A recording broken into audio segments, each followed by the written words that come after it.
मेरे प्यारे बच्चों, प्रेम से बोलिए ओम साई राम। ओम साई राम। ओम साई राम। मेरे बच्चों, राधे राधे। मेरे बच्चों, अगर आप नए हैं तो चैनल को सब्सक्राइब कर लीजिए ताकि आने वाली वीडियो की नोटिफिकेशन आप तक जल्द से जल्द पहुंच सके। मेरे बच्चों, साई संदेश में आप सभी का बहुत बहुत स्वागत है। मेरे बच्चों, आइए आज जानते हैं कि परमात्मा कैसे मिल सकते हैं। परमात्मा की प्राप्ति के लिए ऐसा क्या करें। मेरे बच्चों, ये संदेश के जरिए एक कहानी सुनाते हैं। आइए सुनिए परमात्मा कैसे प्राप्त होते हैं। एक बहुत ही प्रेरक कहानी है, आइए सुनते हैं। एक बार बहुत न्याय प्रिय तथा राजा वत्सल एवं धार्मिक स्वभाव का राजा था। वह नित्य अपने इष्ट देव की बड़ी श्रद्धा से पूजा पाठ और याद करता था। मेरे बच्चों, साईं बाबा ने ही ये कहानी सुनाई है, ध्यान से सुनिए।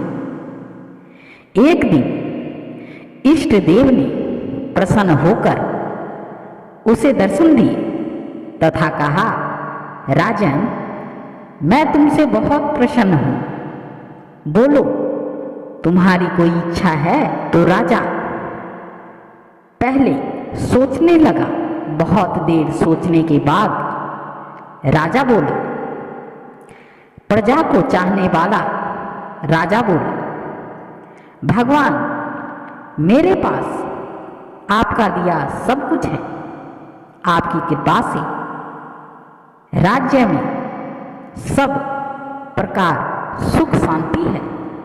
फिर भी मेरी एक इच्छा है प्रभु कि जैसे आपने मुझे दर्शन देकर धन्य किया, ऐसे ही मेरी सारी प्रजा को भी दर्शन दीजिए प्रभु। भगवान बोले, यह तो संभव नहीं है राजन। भगवान ने राजा को बहुत समझाया, बहुत ही समझाया। काफी समय बीतने के बाद परंतु प्रजा को चाहने वाला राजा भगवान से जिद करने लगा। आखिर भगवान को अपने साधक के सामने झुकना पड़ा और वो बोले, ठीक है, कल अपनी सारी प्रजा को उस पहाड़ी के पास लाना, मैं पहाड़ी के ऊपर से दर्शन दे दूंगा। राजा अत्यंत प्रसन्न हुआ मेरे बच्चों, और भगवान को धन्यवाद दिया। अगले दिन सारे नगर में ढिंढोरा पिटवा दिया राजा ने कि कल सभी पहाड़ के नीचे मेरे साथ पहुंचे, वहां भगवान आप सबको दर्शन देंगे। गांव वाले अति खुश हुए, बहुत प्रसन्न हुए सुनकर। दूसरे दिन राजा अपने समस्त प्रजा और स्वजनों के साथ लेकर पहाड़ी की ओर चलने लगा। चलते चलते रास्ते में एक स्थान पर तांबे की सिक्कों का पहाड़ देखा। प्रजा में से कुछ एक उस ओर भागने लगे। तभी ज्ञानी राजा ने सबको सतर्क किया कि कोई उस ओर ध्यान ना दे, क्योंकि तुम सब भगवान से मिलने जा रहे हो। इन तांबे के सिक्के के पीछे अपने भाग्य को लात मत मारो। गांव वाले कहाँ सुनने वाले थे, परंतु लोभ लालच ने उन्हें वशीभूत। कुछ एक प्रजा तांबे की सिक्के वाली पहाड़ी की ओर भाग गई। और सिक्कों की गठरी बनाकर अपने घर की ओर चलने लगे। वे मन ही मन सोच रहे थे, मेरे बच्चों, पहले ये सिक्के को समेट लूं, भगवान तो फिर कभी भी मिल जाएंगे, भगवान से तो फिर कभी भी मिल लिया जाएगा। गांव वाली बोलने लगी। राजा खिन्न मन से आगे बढ़े। कुछ दूर चलने पर चांदी के सिक्कों का चमकता और चमचमाता पहाड़ दिखाई दिया। इस बार भी बचे हुए प्रजा में से कुछ लोग उस ओर भागने लगे और चांदी के सिक्कों को गठरी बनाकर अपनी घर की ओर चलने लगे। मेरे बच्चों, आगे सुनिए और ध्यान से सुनिएगा।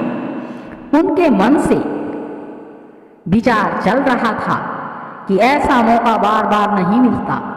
चांदी के इतने सारे सिक्के फिर मिले ना मिले, भगवान तो फिर कभी मिल जाएंगे।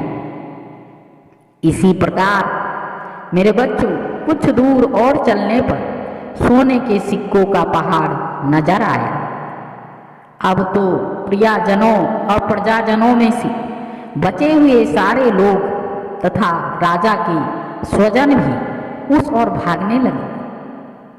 वो भी दूसरों की तरह सिक्कों की गठरी लादकर अपने अपने घर की ओर चल दिए।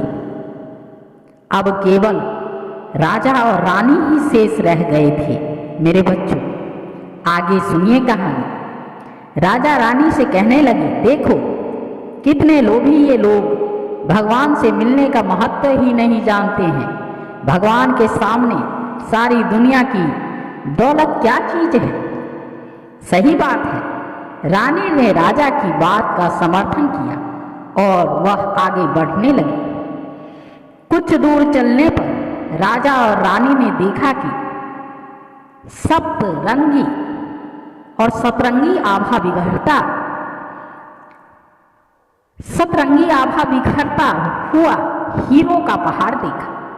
अब तो रानी से रहा नहीं गया। रानी के आकर्षण से वह भी दौड़ पड़ी और हीरो की गठरी बनाने लगी। फिर भी उसका मन नहीं भरा तो साड़ी के पल्लू में भी बांधने लगी।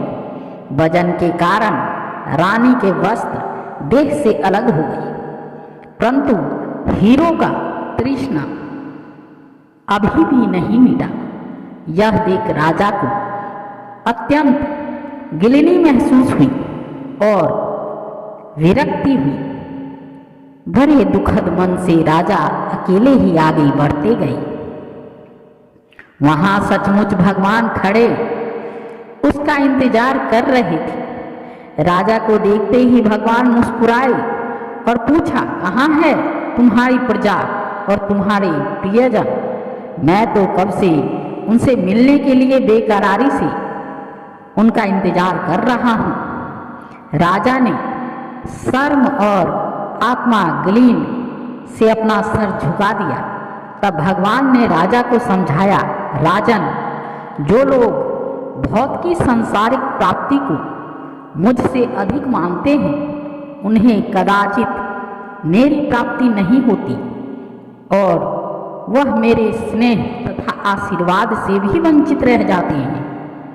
जो आत्माएं अपने मन और बुद्धि से भगवान पर समर्पित रहते हैं और सर्व संबंधों से प्यार करते हैं, वह भगवान के प्रिय बनते हैं। मेरे बच्चों,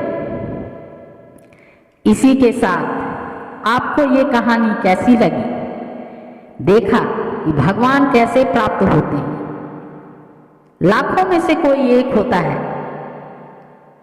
जो सच्चे दिल से भक्ति भी करता है।